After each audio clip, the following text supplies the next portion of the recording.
Muy bienvenidos, mis hermanos. Quisiera yo invitarles a que mantengan en sus lugares, a que guardemos silencio. Invitamos a Karina que no vaya a apretar absolutamente nada de la transmisión y logramos que no lo apretara. Mis hermanos, abrimos transmisión y damos también la bienvenida a los hermanos que se vienen agregando a través del canal de YouTube. Estamos transmitiendo en vivo a través de internet nuestro mensaje, reunión de estudio bíblico, Centro Evangélico Maranata en Orizaba, Veracruz, México. Simbología religiosa, primera parte. Y a todos los hermanos que nos sigan de la zona centro del estado de Veracruz, los invitamos a que nos visiten, Poniente 13, número 15, en la ciudad de Orizaba, la ciudad de las aguas alegres. Hermana, ¿algo quiere hacer la hermana Julia? Hermana, estamos en transmisión en vivo a través de internet. Ok, dice la hermana, no importa, yo quiero compartir un chocolate. Bueno, gracias, chocolate entonces. Vamos, hermanos, a comenzar. Es un tema vasto, amplísimo, un tema profundo hablar de símbolos religiosos, y es uno de los temas peor utilizados en el mundo cristiano. ¿Por qué? Porque en el mundo cristiano que sigue al Dios de la Biblia, por lo regular, ¿se utilizan símbolos? No, ninguno. Es más, la mayoría de las iglesias cristianas evangélicas incluso omiten el uso de cruces. En consecuencia, nosotros en cierta manera como creyentes no estamos conectados con la simbología religiosa, y a veces eso hace que al no comprenderla empecemos a utilizar símbolos o a creer que ciertos símbolos significan ciertas cosas. Por eso es que este primer tema va a estar muy interesante. Ahora, aquí yo tengo una hojita que les voy a obsequiar más tarde. Si alguna de las personas que nos siguen a través de internet quiere la hojita y el material, con todo gusto pueden comunicarse con nosotros y se los hacemos llegar.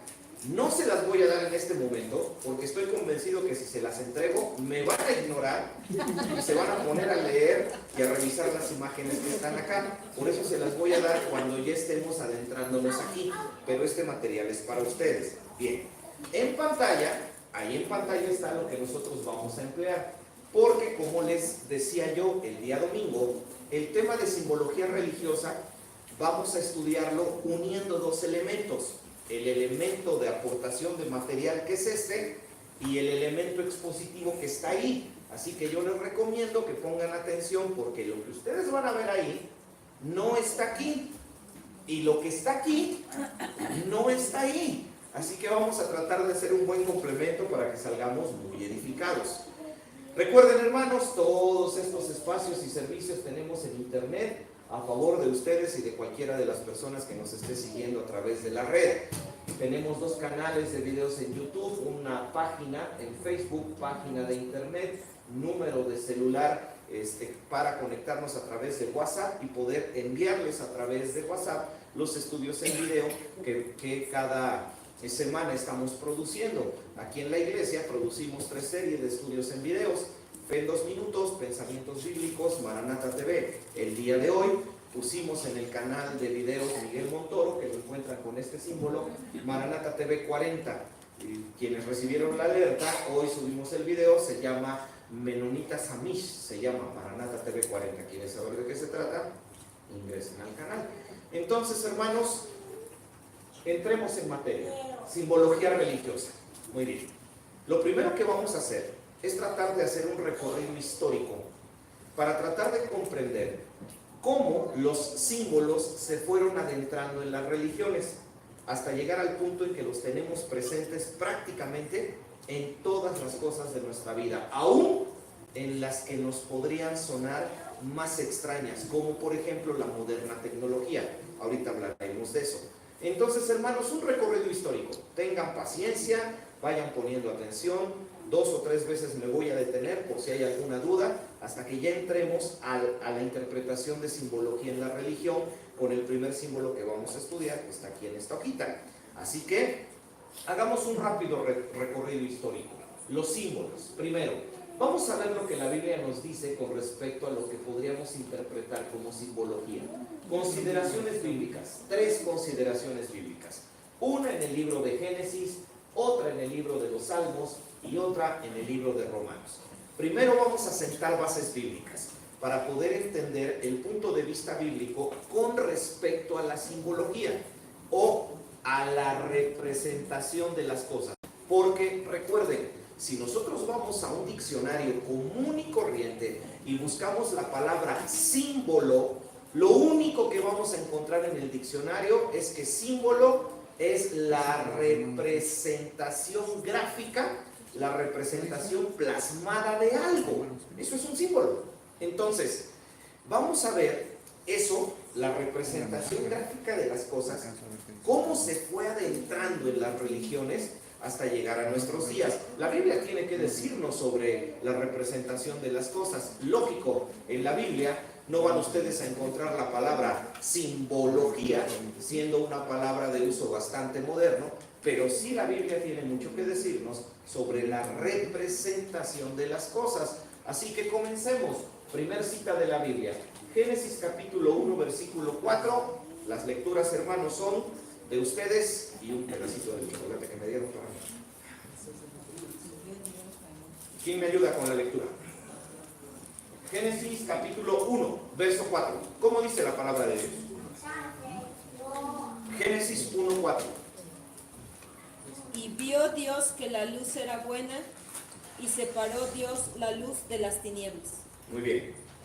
Iniciemos el proceso de creación. Comienza. En el principio creó Dios los cielos y la tierra. Perfecto. Y comienzan los 6 días de creación. Por favor, váyanlo siguiendo ahí con su Biblia abierta. ¿Qué es lo que Dios crea el primer día? La luz. Ahora, por favor, entiendan algo. Y se los planteo a través de una pregunta. ¿Fue la luz del sol lo que Él creó? No, porque el sol fue creado hasta el día 4. Entonces, cuando se dice sea la luz, significa que Dios creó una fuente de luz. No se refiere a la luz cósmica que pudiera llegarnos de todo el universo. Y ustedes se preguntan, ¿y por qué no? Porque esa luz era necesaria para poder empezar los ciclos día y noche, del que ya se nos habla en el primer día de la creación. Día 1, Dios crea la luz. Día 2, ahí tienen ustedes la Biblia a la vista. Día 2, separó las aguas de la atmósfera y Dios creó el espacio atmosférico, al que se le da el nombre de expansión, de tal forma que las aguas quedaron cubriendo completamente lo que para nosotros sería tierra, y el espacio de aire abierto ya quedó separado de las aguas. Día 3, ¿qué hace Dios el día 3? Ajá, ¿y qué más aparte? Y se descubrió lo seco. Entonces, ¿qué hizo Dios? Ahora, deja el espacio de expansión y ahora se concentra en el espacio que llamaríamos tierra. Y entonces separa el agua de la tierra seca. ¿Sí ya me entendieron? Eso es el tercer día de la creación. Cuarto día de la creación. Hierba verde, ¿qué más? Árboles que den fruto según su género. Y dice la Biblia, y fue así. Entonces, miren qué interesante. Dios crea los árboles frutales ¿antes o después del sol? Antes. ¿Qué poder, el poder de Dios, que es capaz de crear la vida sin que existiera el sol, que hoy nosotros sabemos es vital para que esa vida vegetal exista? Ahora, ya después, en el siguiente día, entonces Dios ya crea los astros, el sol, la luna, las estrellas, etc. Ahora bien, por favor, Dios claramente dice en Génesis para qué creó los astros. ¿Quién lo encuentra y me lo lee? A ver, ¿dónde? ¿En qué versículo? ¿Cuál es? ¿El 1? Para las estaciones. Ajá, pero ¿qué versículo es? 1:14. ¿Quién lee el 1:14? Dijo luego Dios, haya lumbreras en la expansión de los cielos para separar el día de la noche y sirvan de señales para las estaciones, para días y años. Muy bien. Entonces, Dios crea los astros porque estos eran necesarios para darle equilibrio al universo físico. Porque en nuestro universo físico van y vienen varias fuerzas que están entre ellas complementándose. No es nuestro tema. Pero en nuestro universo físico Dios necesitó crear esos cuerpos celestes para brindar ese equilibrio energético de energía al universo. Ajá. Pero claramente Génesis dice que los astros, lo que está en los cielos, fue puesto ahí con un propósito. ¿Y el propósito, qué nombre o qué palabra dirían? Para alumbrar. Uno, para alumbrar. Perfecto. Pero también tenía otro propósito. Para separar en la noche. Para separar el día de la noche, y había otro propósito. Hacerle señales, Y para hacer señales, para servir de tal manera que los astros fuesen utilizados para que el hombre pudiera medir el paso del tiempo. de las estaciones. ¿Sí? El paso de las estaciones. Porque aunque ya existía lo que nosotros llamamos tiempo, ese tiempo no le provocaba efecto alguno al hombre. Entonces el hombre no necesitaba esto, no lo requería. En ese momento los astros no fueron colocados para hacer esto, porque hoy los usamos para esto. No, en ese momento fueron simplemente para que el hombre pudiera medir todos los ciclos biológicos del planeta. Las estaciones, las siembras, las cosechas, el aumento del nivel de agua en los ríos, el descenso del nivel de agua en los ríos. Para eso fueron puestos los astros. Ese fue su propósito. De tal manera que los astros eran una representación, simbolizaban los procesos naturales. ¿Sí entendimos eso? Bien. Segunda referencia bíblica. Ahora vamos al Salmo 19. El rey David, inspirado por el Espíritu Santo, también nos enseña que Dios colocó los astros en los cielos con un segundo propósito que no está en Génesis 1:17. ¿Qué dice el Salmo 19:1? ¿Quién lo lee? Los cielos cuentan la gloria de Dios y el firmamento anuncia la obra de sus manos. Entonces, los astros, los elementos creados por Dios, para nosotros como cristianos, tienen dos propósitos fundamentales. Uno, señalar los ciclos biológicos, y dos, mostrando la gloria de Dios. Para encontrar al Creador, como un libro abierto para nosotros darnos cuenta que un Creador existe, porque los cielos cuentan la gloria de Dios. Entonces los cielos son un libro abierto acerca del origen de nosotros y sobre todo de aquel soberano ser ante quien nosotros tenemos que rendir cuentas. Pero, siempre hay un pero. Sí, ese pero se llama pecado. Pero, Romanos capítulo 1, versículos 20 al 22. ¿Quién lo lee? Pero,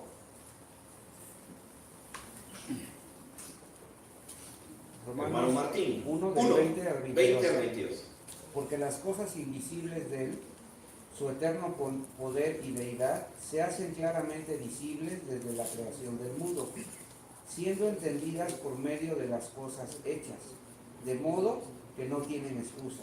Muy bien. Pues habiendo conocido a Dios, no le glorificaron como a Dios, ni le dieron gracias, sino que se envanecieron en sus razonamientos y su necio corazón fue entenebrecido. Profesaron ser sabios, se hicieron necios. Y como consecuencia de dejar de depender del Dios creador para comenzar a pensar que como criaturas nosotros solos podemos entenderlo todo, Pablo dice en Romanos, entonces todos cambiamos la gloria del Dios incorruptible en semejanza de hombre corruptible. O sea, lo divino, lo que está más allá de nuestra comprensión, el pecado hace que nuestra mente quiera que lo representemos con algo. Hacia ahí es a donde vamos. Dios crea los astros y Dios usa la creación para marcar los ciclos biológicos del planeta y además para mostrar su obra.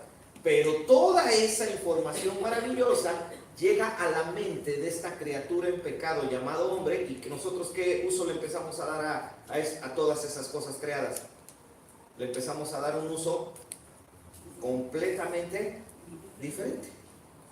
Lo empezamos a utilizar para simbolizar, para representar cosas para las cuales no fueron creadas. Por eso es que desde aquellos miles de años atrás, donde la gloria de Dios quedó revelada en la creación, la mente del hombre comenzó a pervertir el simbolismo de lo creado.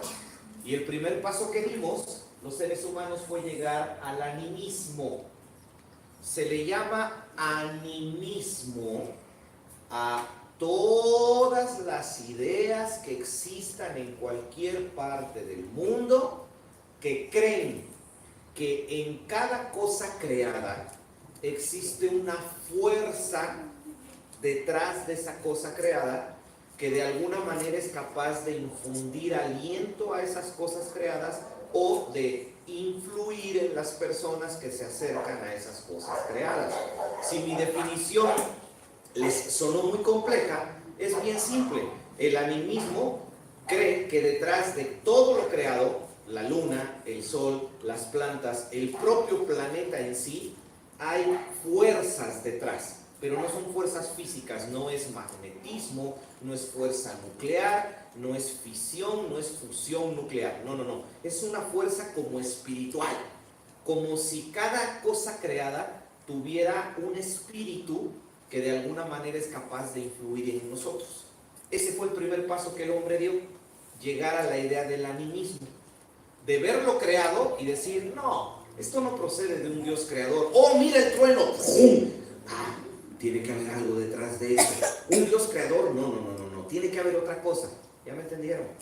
Y de ahí fue el trueno, fue el sol, fue la luna, fue todo lo que ustedes quieran. En el fondo, realmente la intención no era otra cosa más que cambiar la gloria del Dios incorruptible en semejanza de cosas corruptibles.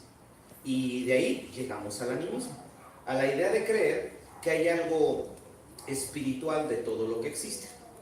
¿Cuál fue el siguiente paso después del animismo? El siguiente paso fue llegar a Babel, sí, a la Torre de Babel. A ese Babel en el libro de Génesis, donde el hombre comenzó a generarse la idea de unirse en sociedades con el propósito de desarrollarse sin tomar en cuenta a Dios. Y si ustedes leen el libro de Génesis, llegamos al episodio de la Torre de Babel, donde nosotros conocemos a la primer gran cultura de la historia. Una cultura que, diríamos, en geografía moderna, se desarrolló en lo que hoy para nosotros sería la región mesopotámica. En palabras modernas, el espacio comprendido en los países de Irán e Irak, en esa zona. Se genera la primer gran megacultura humana, pero que no perseguía el propósito del desarrollo de la sociedad, sino que perseguía el propósito del desarrollo de la criatura, que es muy diferente, porque la Biblia enseña que esa primer gran sociedad humana no estuvo encabezada por el bienestar de los cientos o miles de seres humanos que había, sino que estuvo encabezada por el interés de un solo hombre, del cual hasta incluso se nos dice su nombre. ¿Qué se llamó? Nimrod. Dice el libro de Génesis, quien fue el primer poderoso de la tierra. Nimrod entonces levanta un gran imperio, y ese gran imperio estaba compuesto por 3 megaciudades. Las 3 están mencionadas en el libro de Génesis. Una de esas 3, asumimos que la más importante fue Babel. Y ahí en Babel, el hombre empezó a construir una torre con la intención, a ver, aclaremos eso, porque ahí está el punto que nos lleva al simbolismo. La Biblia dice, y aclaro, la versión Reina Valera. Recuerden, entre las diferentes traducciones se da un significado diferente a las palabras que lo hace más comprensible. Porque hay algo extraño en la Torre de Babel, muy extraño, si nos dejamos guiar por la Biblia Reina Valera de 1960. Porque esta versión de Biblia dice que los hombres dijeron, vayamos pues, construyamos una ciudad y edifiquémonos una torre cuya cúspide llegue al cielo. Muy bien. Imaginemos el diagrama de la Torre de Babel, que yo se los muestro en la siguiente pantalla, típico que siempre nos ponen, con una torre en niveles circulares que se apilan como rebanadas, o diríamos niveles de un pastel, que se van apilando cada vez en rebanadas menores y siempre nos ponen hasta arriba el nivel máximo, con nubecitas ya alrededor. Muy bien. Para poder construir algo que llegue a las nubes, tendríamos que preguntarnos, ¿a qué altura ya hay nubes? En el pico de Orizaba, cuando íbamos subiendo, llegamos. Aquí tenemos un volcán de 5.600 y algo de metros, y cuando vamos subiendo ya hay nubes. Pero no vayamos tan lejos, ¿no? Hay ocasiones en que nosotros aquí tenemos una montaña pequeñita, o por lo menos la más famosa de este valle, que es el Cerro del Borrego, y a veces en ciertas condiciones de clima ya la cumbre se alcanza a ver ya cubierta, ¿no? Cubierta de nubes. 300 metros tiene. Mis hermanos, la tecnología de hace 7.000 años, 8.000 años, permitía construir cosas de 300 metros de altura. ¿Sí? Considerando que la Torre de Babel fue construida con ladrillo cocido, porque claramente dice que así lo hacían. Era ladrillo cocido, simplemente lo que tomaban no era otra cosa más que, vamos a llamarlo así, un poquito de tierra, la calentaban, la compactaban, la dejaban enfriar y ya se ponía dura. Y iban así, haciendo sus ladrillitos. ¿Habrían ellos podido levantar un edificio, una torre de 300 metros? Con la tecnología, no había cimientos, no había varillas que dieran soporte, no había estructuras. Interesante, ¿no? Es más, ni siquiera las grandes construcciones de la antigüedad, como pensemos en las pirámides egipcias, ni siquiera alcanzan a esa altura. Llegan a 60, 80 metros, no más. A ver, el hermano Martín da una opinión. Quizás también parte de su mismo error de ellos era no tener el cálculo exacto de la nube, ¿no? Yo creo que a lo mejor en su arrogancia creyeron que era fácil alcanzarlas, ¿no? Es que quizás, ese era el punto. Quizás posiblemente también, como estamos hablando de tierra llana, en algún momento de un evento climático, quizás a lo mejor la veían cercana y entonces quizás a lo mejor por eso se les hizo fácil, ¿no? Sí, fue una cuestión de pura arrogancia, ¿no? Pero si lo vemos desde un sentido técnico, más tarde o más temprano hubiese sido imposible que ellos hubiesen podido levantar una torre cuya cúspide llegara a los cielos. Pero, segundo pero de la noche. Pero, ¿qué tal si usamos otras traducciones de Biblia que nos pudieran dar algún entendimiento o una comprensión más clara del pasaje? Si ustedes consultan otras traducciones de Biblia, hay algunas traducciones de Biblia que al hacer la traducción de las palabras, y perdón por el paréntesis, pero es necesario, recuerden, el Antiguo Testamento fue escrito, sí, todos vamos a decir, hebreo, sí, pero realmente no. En un sentido bien estricto, fue escrito en algo que nosotros tendríamos que llamarle paleohebreo, o sea, un hebreo anterior al hebreo moderno. De hecho, a principios del siglo XX, el hebreo como idioma prácticamente estaba desaparecido. Tuvo que haber un proceso de rescate impresionante donde el hebreo se modernizó e incluso se tuvieron que crear palabras nuevas en hebreo para conceptos que el hebreo antiguo no tenía, por ejemplo, avión, nave espacial, etc. Entonces, imaginen una lengua muerta con muchas palabras perdidas en la historia y tenerla que traducir. Es bien complejo. Por eso es que muchas versiones de Biblia ayudan para tener un mejor significado. ¿Por qué hice este paréntesis? Lo cierro. Porque en algunas traducciones de Biblia, el texto sugiere algo distinto. En Génesis, otras traducciones dicen, hablando del pasaje que estamos mencionando de la Torre de Babel, que los hombres dijeron, vamos y juntos vamos a construir una ciudad. Y en esa ciudad levantemos una torre para poner en su cúspide los cielos. ¿Qué entienden en esta traducción alterna? Es totalmente diferente. Sí. Totalmente diferente. A ver, escuchen la original de Reina Valera. Construyamos una ciudad y una torre cuya cúspide llegue a los cielos. Ahora, otras traducciones. Construyamos una torre en cuya cúspide estén los cielos. Era una representación del cielo. Estaba por encima de lo que ellos, en la primera versión, es que se supone que iba a alcanzar el cielo. En la primera va para arriba, va para arriba, va para arriba, va para arriba, hasta llegar a las nubes. Y en la primera. en la segunda versión se oye la arrogancia de que ya va a estar por encima de ellos, ¿no? En la segunda, hermano Daniel, que lo vi así como que queriendo opinar, ¿no? En la segunda, realmente el proyecto no era construir una torre altísima, sino una torre que se los permitiera su técnica. Pero en la cúspide de esa torre, ellos querían poner un lugar para adorar los cielos, adorar el sol, adorar la luna, adorar lo creado, o sea, pasar del animismo a la adoración de lo creado, que es totalmente diferente. Porque una cosa muy distinta es que tú creas que hay un espíritu impulsando al sol a dar calor, y otra muy diferente es que te hinques ante el sol y lo adores.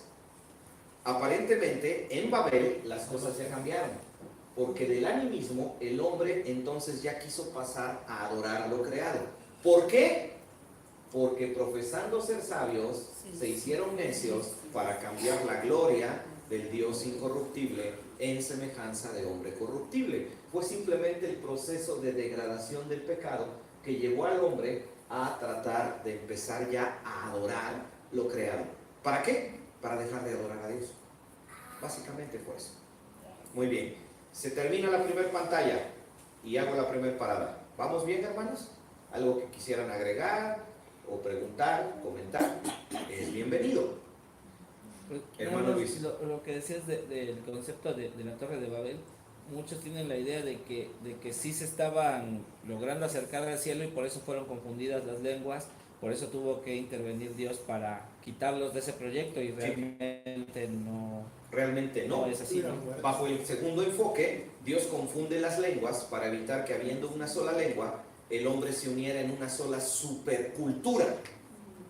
Y esa supercultura llevará al hombre a sentirse Dios y a ya no querer, ni necesitar, ni buscar a Dios. Hermano Daniel y luego el hermano Martín.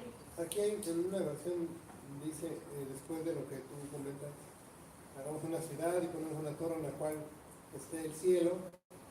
Dice, eso nos hará famosos. Es lo que querían, ¿no? Y ya después dice, y evitará que nos dispersemos por todo el mundo, ¿no? Pero yo creo que ellos buscaban, si ya habían hecho 2 o 3 ciudades, buscaban el centro de esa ciudad para que todos llegaran ahí, ¿no? Al final de cuentas, o sea, si ya para se habían, hacernos famosos. si ya se habían unido como sociedad, ahora buscaban unirse como religión. Eso era lo que pretendían, ¿no? Hermano Martín, ¿algo iba a añadir? En los libros de texto de secundaria y de prepa manejan mucho que la primera gran revolución del hombre fue la agricultura. Entonces creo que no debemos de perder de vista que ellos ya estaban empezando a observar que el sol tenía importancia sobre lo que cultivaban. Sí, claro. Entonces, siguiendo esa lógica que obviamente ya trasladado al lado espiritual nos lleva al paganismo, pero siguiendo esa lógica, por eso es que ellos estaban admirados, ¿no? Y ahí empieza la adoración fuerte al sol, ¿no? Que de alguna manera se va a muchas otras civilizaciones. Si nos vamos por el lado cristiano, bíblico, obviamente Adán debió de haberle transmitido a Caín y Abel el conocimiento de lo que eran los astros y para qué servían. De no haberlo hecho Adán, entonces hubiese sido imposible que Caín se volviera agricultor. Y Caín era agricultor. Y para poderlo ser, Caín tenía que conocer los ciclos biológicos del planeta. Quiere decir que Adán hizo bien su trabajo, para que lo entiendan. Y obviamente asumimos que todo ese conocimiento empezó a ser transmitido de generación en generación, hasta que llegó Nimrod y dijo, no, espérense a Dios, no lo necesitamos. Y entonces llegamos a Babel. Bien, hacemos cambio de pantalla, ahí está Babel, ahí nos quedamos. Entonces, en Babel se forman lo que hoy llamaríamos culturas mesopotámicas. Acuérdense, las culturas que nacieron en lo que hoy es Irán e Irak.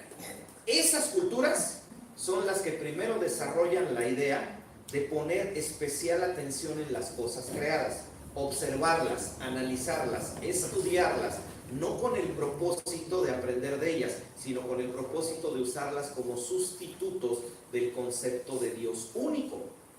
¿De ahí qué siguió?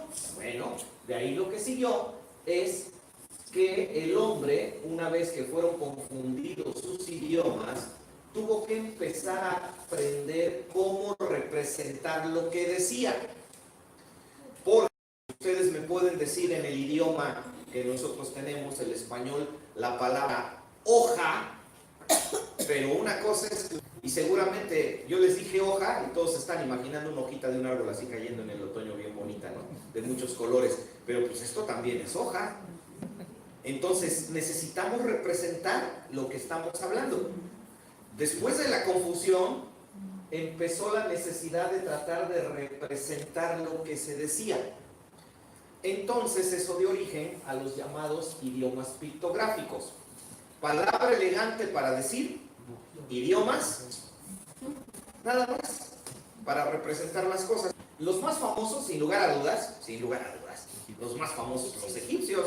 El egipcio antiguo era un idioma pictográfico, porque todas estas figuritas que nosotros tenemos aquí, que representaban cosas, también servían para que ellos expresaran sus ideas. Para que me entiendan, no como nosotros, que hoy nosotros usamos fonemas. ¿Qué es un fonema? Simplemente es un sonido para representar algo. Ellos no usaron fonemas, ellos tomaron la decisión de usar símbolos. Este es el egipcio. No fue el único de los idiomas pictográficos. Observen este idioma pictográfico, el babilónico antiguo, donde las cosas eran representadas con figuras. Ahora imaginen que todo eso empieza a ser como una especie de caldo donde todos esos elementos se comienzan a juntar. Estamos tratando de entender de dónde viene la simbología. Perdón por este paseo histórico, pero es necesario. Si no, no vamos a entender de dónde se origina hoy lo que nosotros llamamos simbología. Muy bien. Ahora, aquí ya podemos decir que con la aparición de estas dos culturas, que sin lugar a dudas fueron religiosamente hablando las más importantes de la antigüedad, y lo aclaro por si algún historiador sale y me dice, no, pero es que los hititas, porque ellos, por eso estoy aclarando, religiosamente. Así como hubo otras culturas que aportaron técnica, otras culturas aportaron medicina, etcétera, etcétera. Pero sin lugar a dudas, en cuanto a cuestión de simbolismo, fueron la cultura egipcia y la babilónica las que sin lugar a dudas más aportaron a la idea de representar el animismo antes de ellos, pero ahora sí con figuras. Y ahí es a donde se origina el simbolismo. ¿Sí? Bien, seguimos. ¿Qué tan adentro está el simbolismo en nuestra cultura? ¿Qué tan adentro? Vamos a ver dos ejemplos para sorprendernos de lo profundamente arraigado que está en nuestra cabeza el simbolismo y ustedes ni cuenta se dan. Este símbolo que está aquí, sí lo conocen. No me digan, por favor. Está en sus teléfonos. ¿Qué es eso? ¿Qué es eso? El símbolo que se llama Bluetooth. Pásame el archivo por Bluetooth. Y como no nos gusta decirlo, también le aportamos de nuestra cosecha idiomática, ¿no? Y algunos dicen, mándamelo por Bluetooth. Ya, también congele una vez, ¿no? Ok, Bluetooth. Pero el símbolo de Bluetooth realmente es la fusión de dos símbolos. Miren, estos dos símbolos originaron el símbolo que hoy para nosotros es el símbolo del Bluetooth. Hasta en eso está. ¿Y en dónde se originó esto? Con los nórdicos. Ah, caray. Suena a jabón de baño de hotel. No. Estamos hablando de las culturas del norte de Europa. de esos países bien fríos, que casi siempre cuando pensamos en los países fríos, bueno, pues entonces nosotros pensamos siempre en los vikingos, ¿no? Y los vemos con sus cascos con cuernos y decapitando personas, ¿no? Bien fuertes, ¿no? Así tipo serie Juego de Tronos y cosas de ese tipo, que la verdad nada está más apartado de la realidad, ¿no? Y fíjense que en aquellos años de los gobiernos nórdicos y de las culturas nórdicas existió un rey que era conocido como Bluetooth. Sí, en verdad, así le decían, era su apodo. Claro, en idioma nórdico, por supuesto. Y Bluetooth, pues básicamente en inglés, pues es diente azul. Es diente azul, Bluetooth es diente azul. Entonces, a este personaje nórdico le decían Bluetooth. Sí, le decían diente azul. En la historia, este rey nórdico fue un rey que tuvo la capacidad de unir a varios pueblos nórdicos, los unió en una sola cultura grande, poderosa. Bueno, pues cuando las personas de las computadoras y del software empezaron a imaginarse un sistema para que los teléfonos se comunicaran de una manera más rápida y unirse, no faltó quien dijo, ay, pues vamos a ponerle a la nueva conexión Bluetooth, ¿no? Porque si tuvimos hace muchos años a un rey nórdico que unió varias culturas, pues finalmente esta conexión inalámbrica va a unir a las personas con distintos teléfonos de distintas marcas. Y así es como se origina el Bluetooth. De ahí salió. Hoy nosotros usamos el símbolo de Bluetooth sin saber que está formado por dos símbolos nórdicos. Uno es la letra H y otro es la letra B, que son las dos palabras con las cuales se formaba el seudónimo diente azul. Ahora, dos detalles para concluir con el Bluetooth. Un detalle espiritual preocupante. Ningún cristiano sabe que estos dos símbolos por separado se usan. No estoy hablando de aquí, de la conexión inalámbrica Bluetooth. Se usan. ¿Se acuerdan cuando vimos el tema de las mancias, las adivinaciones? ¿Se acuerdan que hablamos de las runas? Bueno, pues resulta que estos dos símbolos son símbolos que se utilizan en las runas, en esas piedras que son para adivinar. Ahí están esos símbolos. Fíjense qué curioso. Ahora, un detalle simpático e histórico, pero que es la realidad. Así que, ¿de dónde salió la idea de la conexión Bluetooth? De una caries espantosa de un rey. Porque de ahí salió. Así que la próxima vez que vea usted Juego de Tronos, se imagine a los vikingos de más de 2 metros con una musculatura impresionante. Mejor imagíneselos como de unos 65, unos 70, bien fuertes, no con musculatura y con toda su boca llena de caries. Y entonces ya estaremos más cerca de la realidad. Perdón, los niños, no, tampoco eran como los que salen en Cómo entrenar a tu dragón. Ahí está un buen ejemplo de cómo hasta, imagínense, 2000 y pico y seguimos usando simbología. O sea, los símbolos están bien adentro de nuestra cultura. Es más, seamos francos, no hay manera de sacarlos de ahí. No hay manera, ¿no? Amazon, el sitio de ventas de internet más famoso, el más grande del mundo, Amazon.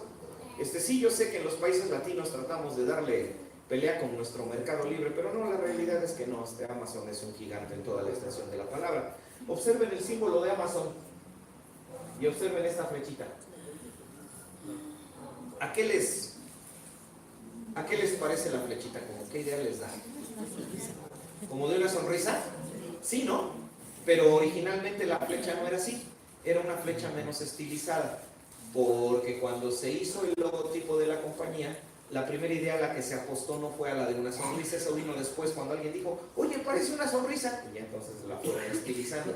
No, más bien se refiere al hecho de que nos quieren dar a entender que en Amazon encontramos de todo, porque la flecha va de la A a la Z. ¿Ya vieron? Es simplemente el simbolismo de en Amazon lo tenemos todo. No, y es verdad, un día curiosé por ahí, de veras, hay cosas que ni cree uno que existen y ahí están. Entonces, hermanos, ¿ya se dieron cuenta qué tan profundo es la herencia del simbolismo y qué tan profundo lo tenemos? Es bien importante, está prácticamente en todos lados. Últimamente han observado las etiquetas de su ropa, los botones de sus pantalones cargados de simbolismos, los autos, sus marcas, sus logos cargados de simbolismos. ¿Ya nos dimos cuenta? Fíjense, ¿no? Eso es bien interesante.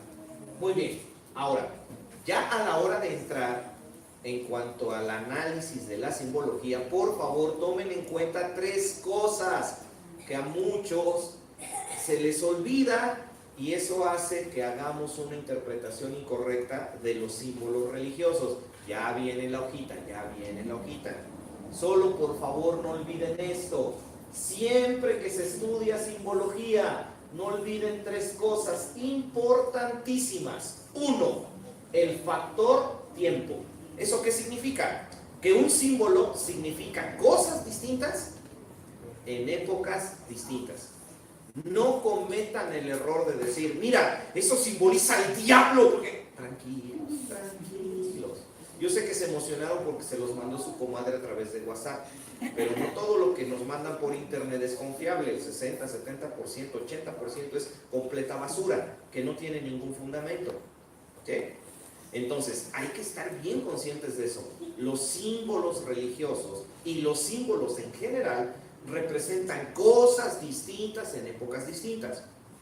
Segundo detalle, representación.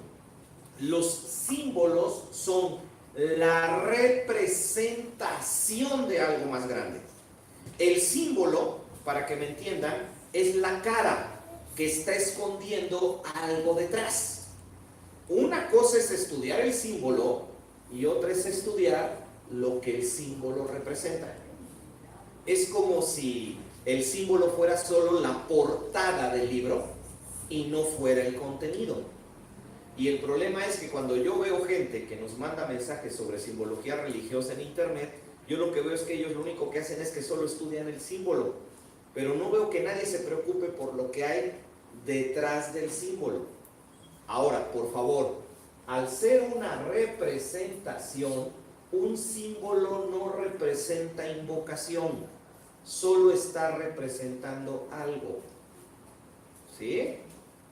Si usted se compra una sudadera y algo más práctico, se compra unos zapatos tenis, pero se quiso dar un lujito que no se lo daba desde hace mucho tiempo, y se compra unos tenis Converse que están regresando después de aquella época tan exitosa que tuvieron hace unos 30 años, y se compra usted unos tenis Converse, y de momento usted en internet descubre que la estrella de 5 picos está representando al mismísimo Satanás, y para su miedo usted ve el símbolo de su tenis Converse y tiene una estrella de 5 picos, y usted, escandalizado, quiere ir a comprar un bidón de gasolina. Ahorita que está de moda en México robarse gasolina de la empresa Pemex, que es la empresa de petróleo del gobierno. Usted ya quiere irse a un solar para tomar todos sus tenis Converse, ponerlos ahí en unas láminas, echarle gasolina y quemarlos antes de que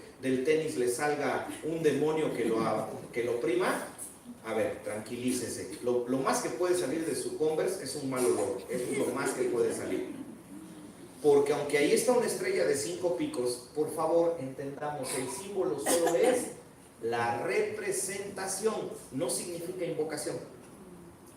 Las entidades espirituales que nos pueden influenciar u oprimir lo hacen cuando ya hay un proceso de invocación. Tercer detalle, cuando estudiemos simbología, por favor, los símbolos también hay que tomar en cuenta que son la expresión de algo. Cuando usted utiliza un símbolo, usted quiere simpatizar con algo, porque el símbolo está expresando algo. Eso me lleva a una de las cuestiones más relacionadas con la simbología moderna: los tatuajes. ¿Por qué se tatúa usted? Usted se tatúa porque quiere ponerse algo en la piel, pero que ese algo sea la expresión de otra cosa. ¿Sí me van entendiendo? Pues entonces yo amo a Dios, pues me voy a tatuar una cruz. A ver, tranquilos. A ver. Usted se va a tatuar un pez o una cruz porque quiere representar a Cristo. Pero ¿por qué quiere representar a un ser espiritual que ya está viviendo en usted a través de la persona del Espíritu Santo? ¿Por qué? O sea, ¿por qué lo quiere representar físicamente? Porque quiere representar físicamente a alguien que es intangible. Ah, sí es cierto, no lo voy a hacer. Un corazón porque amo a mi esposa. ¿Qué no será mejor mostrarle el amor a su esposa a través de una conducta santa, donde usted la ame, la cuide, la santifique, se la presente a sí mismo, la glorifique, etcétera, etcétera, etcétera, etcétera? Al final, los cristianos terminamos acorralados. Un cristiano que quiere tatuarse simplemente lo hace porque quiere expresar algo, y ese algo nunca va a ser acorde a la voluntad de Dios. Pero si aún a pesar de eso usted como cristiano quiere tatuarse, pues hágalo. A nadie lo vamos a obligar a que no lo hagan. Pero yo no veo razón de que un cristiano quiera ponerse algo para representar algo. Si Dios es espíritu y cualquier adoración solo se hace para con Dios en un sentido espiritual. Muy bien, entonces, entendimos esto y abro la última parada del camino. ¿Sí entendieron? Por favor, porque si no, vamos a malinterpretar los símbolos terriblemente. Y por eso a veces a los cristianos nos critican de fanáticos. Y gente que sabe simbología nos critica, porque decimos, no es que eso, y tienen razón, lo estamos interpretando mal. Muy bien, tercera y última parada del camino. ¿Alguna pregunta o comentario, hermano Martín? Pues reforzando lo que nos has explicado, un ejemplo, la cruz esvástica que utiliza Adolfo Hitler y que pues obviamente en algún momento representó el holocausto judío, él la toma de la religiosidad hindú. Aparece la cruz esvástica en otra posición, pero él la toma y la toma para su símbolo del sol, por cierto, la cruz nazi, símbolo del sol, por cierto, en su momento, el movimiento del sol. Bueno, mis hermanos, ahora sí, ya con todo esto, ya podemos entrar en materia. Ya les puedo dar la hojita. Y alguien me va a ayudar, pero ¿quién me ayuda para no salir de cuadro aquí y perder tiempo en lo que entrego las hojitas? Mi hermano, ¿me ayudas? A ver, ya, aquí el hermano Luis. Muy bien, les van a entregar esta hojita a donde vamos a estudiar el primer símbolo religioso. ¿Qué símbolo religioso vamos a estudiar? El pececito, el pez cristiano. Sí, ese que les va a aparecer en la pantalla y que aquí está, el pez cristiano. ¡Ay, este pececito cristiano! ¿En cuántas cosas lo encontramos? Tapas de Biblia, calcamonías para coches, llaveros, dijes con el pececito, pulseras, tatuajes, aretes, ¿no? ¿Y por qué? ¿Por qué ese pececito cristiano? Porque nos han dicho, lo que pasa es que ese pez era la forma en que se identificaban los primeros cristianos, de tal forma que usaban el símbolo para hacer saber que estaban hablando entre cristianos y así poder protegerse de la persecución romana del primer siglo. Eso es lo que nos han dicho. Pero es verdad. Incluso yo, gracias hermano, incluso hasta yo he llegado a escuchar y leer información a donde no sé de dónde lo sacan. Hay personas que afirman que en aquellos años de persecución romana los cristianos se metían a los sótanos para estar escondidos, huyendo y reunirse en sótanos. Se me hace medio sospechoso porque nada más las ciudades grandes tenían sótanos, no sé cómo lo hacían los que vivían en el campo, ¿no? Pero bueno, yo lo he leído así. Y que entonces para que el cristiano entrara a los sótanos y pudiera en medio de los laberínticos pasillos llegar hasta el sitio de reunión, se iban pintando pececitos, ¿no? Y así la gente, mira, es por acá, vamos por acá, ya llegamos, hermanos. Hay una parte que no entiendo de las personas que afirman eso. A como se las gastaba el Imperio Romano, y a la forma como el Imperio Romano torturaba a las personas, que no era para nada elegante, y sí bastante cruel, el Imperio Romano. Mutilaba, golpeaba, arrancaba piel, quemaba a la gente en aceite vivos. Yo no creo que al Imperio Romano le hubiera costado mucho trabajo que un cristiano torturado les dijera: sigan el pez, sigan el pez. Y podrían entrar a las catacumbas, llegar a donde estaban los cristianos y matarlos a todos, ¿no? O sea, como que hay algo que no me cuadra en ese sentido. Y la realidad es que si usted quiere indagar un poco más sobre el asunto histórico, busque en internet, si gusta.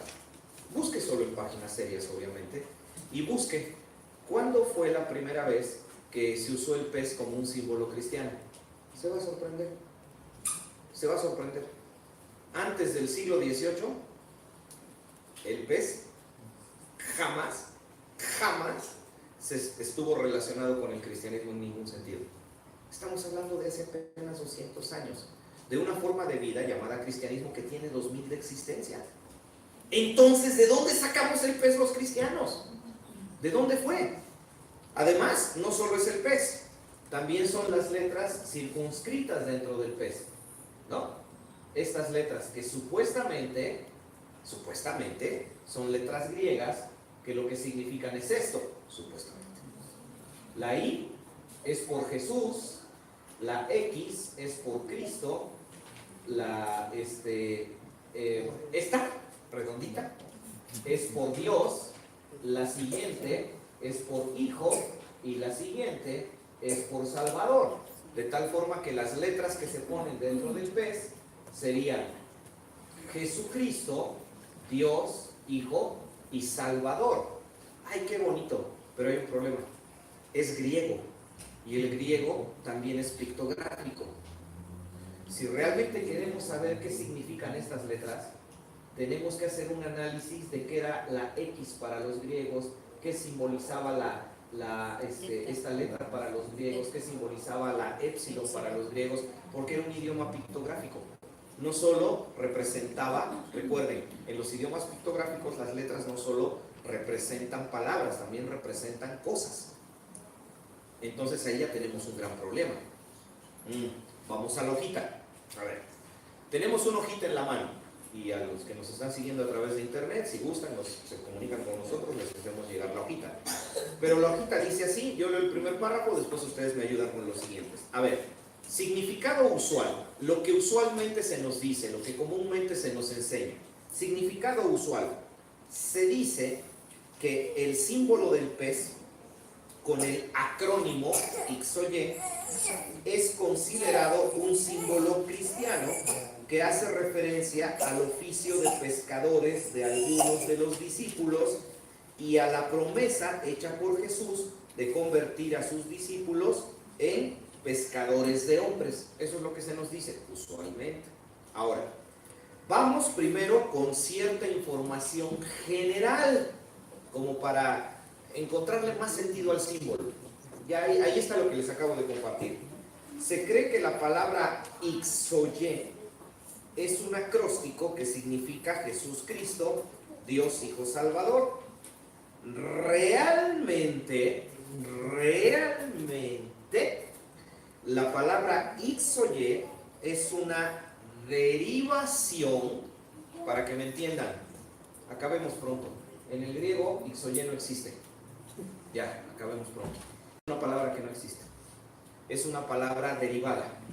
Y esa palabra derivada la extrajeron de la palabra ictus, que significa pez. Pez. Pues ustedes dirían, pues ahí está. Si es un pez, pues adentro tiene que decir pez, porque es un pez. Sí, pero es que el problema es que cuando ya hablamos del ideograma o del símbolo pez, entonces encontramos que históricamente el símbolo del pez se ha usado para cientos de cosas, ¿no? Y ahí es a donde tenemos que entender el verdadero sentido que debe tener para los cristianos. Información histórica, ¿quién me ayuda con la lectura desde su lugar? ¿Cómo dice? ¿Nadie? Información histórica. Para los romanos, el símbolo del pez estaba relacionado con la fertilidad. Hasta ahí, nos vamos deteniendo. Recuerden, cada símbolo representa cosas distintas en épocas distintas. Para los romanos, ¿qué era? Fertilidad. ¿Y por qué? Pues porque los pececitos y las pececitas hacen muchos pececitos, ¿no? Son animales extremadamente fértiles. Algunos que incluso no solamente llegan a engendrar 1, 2 o 3 crías, algunos llegan a engendrar, no es broma, cientos en una sola concepción. Entonces, como los romanos se dieron cuenta, para los romanos el símbolo del pez era fertilidad. Muy bien. Lo estaba leyendo, Paco, síguele, mi hermano. Mismo uso que se le daba en Babilonia, Fenicia y China. ¡Ay, ya! O sea, que si nos vamos hacia atrás, ¿se ha usado símbolo de pez? Sí. A lo largo de la historia, sí. Pero en cada una de las ocasiones que se ha usado, ha sido símbolo de fertilidad. Muy bien, Paco, por favor. Los griegos representaban a su diosa de la fertilidad, Venus, con un pez en la cabeza. Oh. Dagón, Espérame, mi hermano. Fíjense que está interesante, ¿no? O sea, que los griegos, el idioma en el que nos quieren meter esa palabra que no existía, ellos tenían una diosa llamada Venus. Y como era la diosa de la fertilidad, la representaban con un pez. Ah, qué interesante. Eso se complementa bien con lo que sigue, Paco, por favor. Dagón, el sangriento dios cananeo y babilónico, era conocido como el dios pez, e incluso sus sacerdotes utilizaban una mitra con la forma de hocico de pez, que incluso fue heredado a la investidura papal del romanismo. Ahí está. Juan 23. Bueno, ese es el Papa, ya murió Juan 23. Observen la mitra papal. ¿No se habían preguntado por qué termina en pico y por qué tienen que ser 2 picos? Porque están representando la boca de un pez. Y ustedes dirían, y claro, obvio, si le preguntan a los cardenales, a los obispos o a quien esté más arriba de eso, les va a decir, pues es que es así con forma de pez, porque está representando el oficio de pescador de Pedro. A ver, espérense. A ver, vamos con calma. Para empezar, no hay registro histórico, porque no lo hay, de que Pedro haya estado en Roma. Claro, si ustedes van a Roma y les dan un paseo, los llevan a la Basílica de San Pedro, los llevan al altar principal y les dicen a ustedes, abajo está la tumba de Pedro. Sobre la tumba de Pedro se construyó la basílica. La realidad es que no hay registro histórico de que Pedro haya estado en Roma. No hay registro histórico de que Pedro haya sido papa, sobre todo cuando la institución del papado fue establecida no en el año 33 después de Cristo con la ascensión de Jesucristo, sino que se estableció como 150 años después. Entonces no pueden los sacerdotes católicos asociar su indumentaria con Pedro.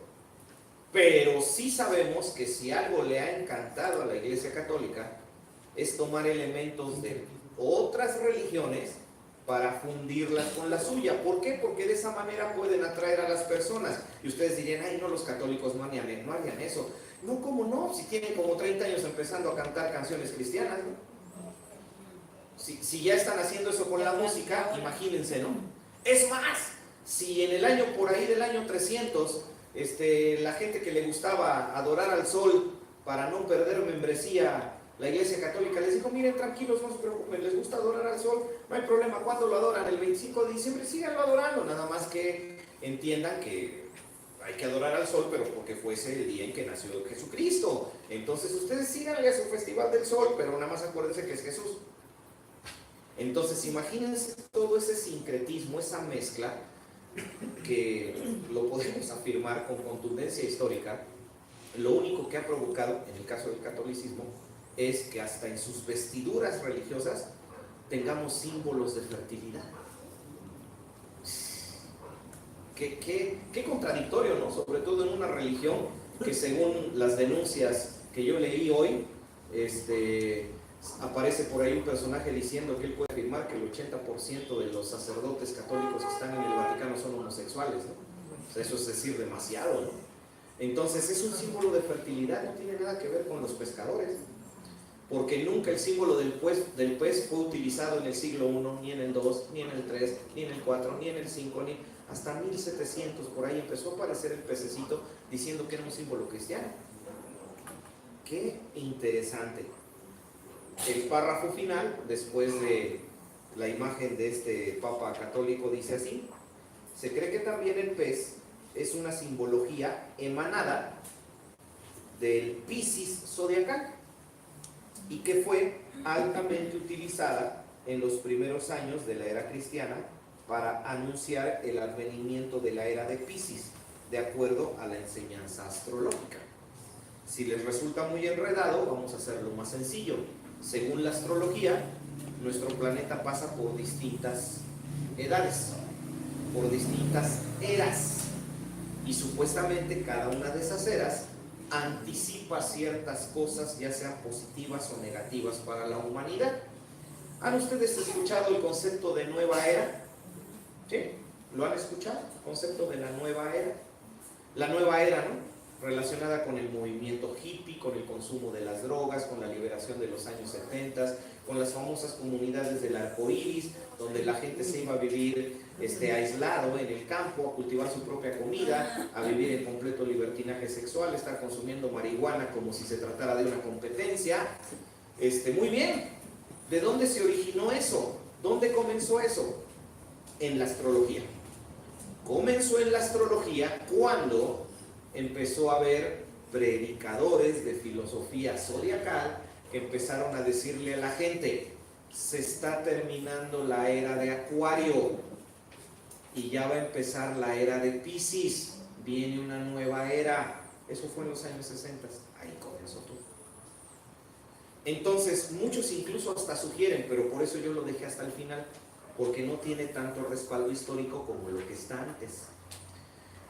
Y hay muchos que sugieren que también el símbolo del pez no es otra cosa más que una herencia de la astrología. Y habría algo de razón, porque ya los babilónicos practicaban una primitiva astrología, y también los egipcios. Así que no dudamos que todo este tránsito nos llegó hasta acá, hasta que alguien tuvo la genial idea de decir: ¡ay, pues Pedro es pescador, representemos el cristianismo con un pez! ¿Cuál sería la conclusión en cuanto al primer símbolo que vamos a estudiar, que es el pez cristiano? Ni está representando a un pez, ni es cristiano. Está representando la fertilidad y su origen no es cristiano. Su origen realmente es cananeo, hasta aquellas religiones mesopotámicas que hablamos hace algunos minutos, donde se representaba la fertilidad con un pez. Ya si usted dice: ah, no, mi pececito yo lo tengo en mi coche, tranquilos, nadie les va a ir a arrancar nada de su coche, tranquilos. Solamente es conocer lo que realmente las cosas simbolizan. Pero si algún día algún sociólogo o un historiador se acerca con ustedes a decir: ¿sabías que ese pez no es un símbolo cristiano?, no entre a la discusión, va a perder, porque tiene razón. Mis hermanos, un espacio final, preguntas, comentarios antes de orar para concluir. Recuerden que si hay algo de información que quisieran ustedes volver a analizar, simplemente tienen que ingresar a Miguel Montoro, canal de videos en YouTube, y ahí usted va a encontrar la transmisión para verla cuantas veces desee. Algo que añadir, 2, 3 manos, comenzamos. Hermano Panda, como las levantaron. Hermano Daniel. Bueno, hacer el énfasis que inclusive en el contexto de creyentes no se tiene tanta información, ¿no? Porque vaya, tú vas a una librería y te lo venden, ¿no? Claro. O sea, ellos mismos lo promueven.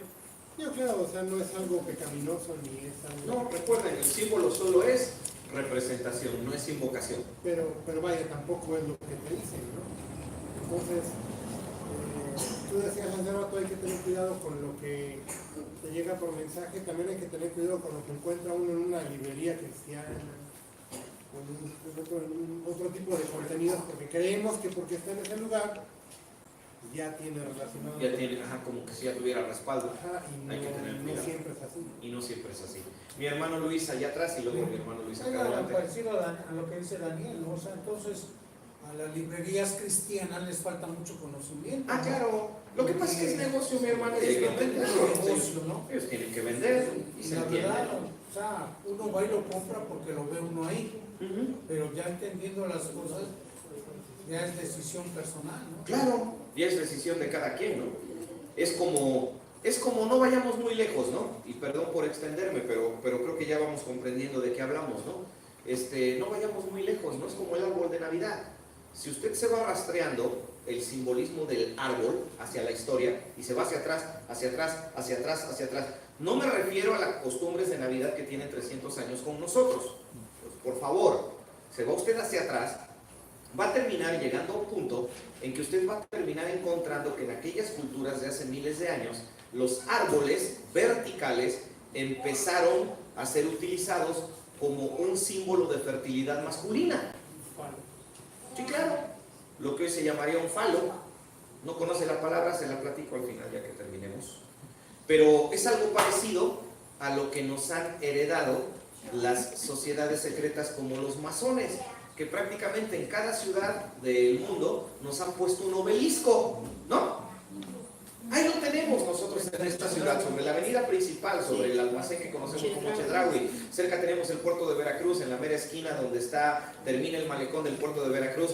Ahí está un obelisco. La otra vez yo andaba en una carretera que ni sabía yo por dónde andaba, metido ahí entre Puebla y quién sabe dónde, y en medio de una carretera rodeado de puro lugar desértico, en medio de la nada, no es broma, un obelisco ahí puesto al lado de la carretera, que al final, si se va uno hacia atrás, no son otra cosa más que símbolos de fertilidad masculina.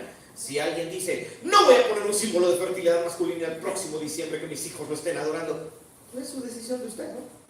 Como puede alguien decir, no, yo lo pongo simplemente porque tiene que ver con la costumbre, ¿no? de celebrar esta fecha, es su decisión de usted. O sea, tranquilos, ¿no? Tranquilos. Hay libertad, ¿no? Donde esté el Espíritu de Dios hay libertad, porque recuerden, nos debe quedar bien claro, un símbolo es representación, no es invocación. Porque muchos creen que los símbolos son invocación. No. Los símbolos no son invocación. Bueno, mis hermanos, ¿qué más, hermano Luis? Dos comentarios. Bueno, este es el más famoso, diríamos, de los símbolos cristianos. Pero también en algún tiempo se dieron unas famosas pulseritas que traían una WW, no sé qué, que era, que quería Jesús, ¿no? Sí. Para simbolizar a los jóvenes que en cada situación que nos representábamos, que había hecho Jesús y sobre eso basarnos, ¿no? Sí. Ese es un comentario. Y la otra es que yo creo que a lo largo de la historia, como decías, somos como humanos, siempre necesitamos una representación gráfica de todo, Sí. ¿no? O sea, la idolatría no ha sido otra cosa más que eso, ¿no? La necesidad de adorar algo físico. Sí, O sea, es no eso. nos basta adorar algo espiritual, algo intangible como un Dios, como Dios es espíritu, ¿no? Sino que muchas veces queremos ver algo representado como hombre, como animal, como lo que sea, para nada más como saciar nuestra falta de fe, a lo mejor, ¿no? Falta de fe, claro. Yo creo que ante eso sale todo este simbolismo y toda la Y idolatría estemos que nos conscientes lleva de de ello, Dios. ¿no? Para concluir, ¿no? Hermanos, no se confundan. De nada sirve que usted tenga en la sala de su casa una foto del día que se casó, foto de estudio, donde fue la única vez que usted utilizó un smoking, y usted tiene a la esposa con un vestido largo y con una cola que parece hasta de cometa, ¿no? Que da como 4 vueltas al sistema solar alrededor. Y créanme que yo conozco muchos matrimonios que tienen la foto, ahí está la foto, y no, hombre, parece como que pueden quitar cualquier cosa menos esa foto. Pero platica uno con ellos y ya va por el décimo adulterio, ¿no? Pero ese es el problema. El problema es que en nuestra cabeza queremos simbolizar las cosas. Concluyamos de esta manera. Quien lee la Biblia desde el Génesis hasta el Apocalipsis aprende algo. Cuando un cristiano realmente quiere simbolizar lo que es, no necesita ni tatuajes, ni peces, ni nada colgado. La Biblia es clara, la mejor manera de representar lo que somos es con una vida santa. Esa es la mejor representación de un hijo de Dios. Mis hermanos, concluyamos este tema. Después viene simbología religiosa, segunda parte, y el siguiente símbolo que vamos a analizar es el famoso pentagrama, la estrella de 5 picos. ¿qué simboliza? Y después también la de 6 picos, que es la estrella de David, hasta está en la bandera nacional de Israel. Vamos a ver si realmente esa estrella fue de David. Mis hermanos, oremos. Señor, hacemos una oración al concluir, agradeciendo la paciencia de quienes de manera presencial estamos en este lugar y que nos hemos tomado más de 25 minutos, Señor, del tiempo habitual, pero que pensamos, Señor, o consideramos que puede ser algo provechoso. Aprender, Señor, simbología religiosa en un contexto bien equilibrado, dando opinión a todas las voces y dejando que en la dirección del Espíritu, Señor, cada quien decida lo que crea más conveniente. Siempre, así debe de ser, basados en tu palabra. Gracias, Señor, por hacernos entender que los cristianos no tenemos ni un solo símbolo que nos represente. El pez cristiano realmente no simboliza a un pez, no simboliza un oficio de pescador, ni tampoco, Señor, es un símbolo cristiano. No fue utilizado por los primeros cristianos, no fue utilizado por los cristianos de la Edad Media, no fue utilizado por los cristianos de la Reforma. Hasta ya por ahí, Señor, del siglo XVIII empezó a aparecer la imagen aparentemente relacionada con los creyentes. Es más, algunos hasta ni siquiera saben que la primera vez que alguien escribió que el símbolo del pez estaba relacionado con los cristianos del primer siglo fue porque un autor cristiano así lo escribió en una novela cristiana de ficción, donde él quiso relacionar el símbolo para tratar de representar a una sociedad cristiana que se escondía de los romanos usando el símbolo. Así que, Señor, si esa es la referencia correcta, estamos usando los cristianos un símbolo que un autor de una novela se lo inventó y lo relacionó con el cristianismo, aunque realmente, Señor, su simbolismo profundo y más antiguo no tiene nada que ver con la fe que tenemos en nuestro Señor. Ayúdanos a tener una mente abierta, a comprender realmente las cosas y a ser sumamente edificados, Señor, con el estudio de la simbología religiosa. Al despedirnos, que tu bendición acompañe a las personas y hermanos que verán este video y que seguramente también, Señor, serán edificados, y también a quienes nos retiramos de este lugar. Agradecemos todo esto en el nombre de Cristo Jesús. Amén. Hermanos, estamos despedidos y cerramos la transmisión.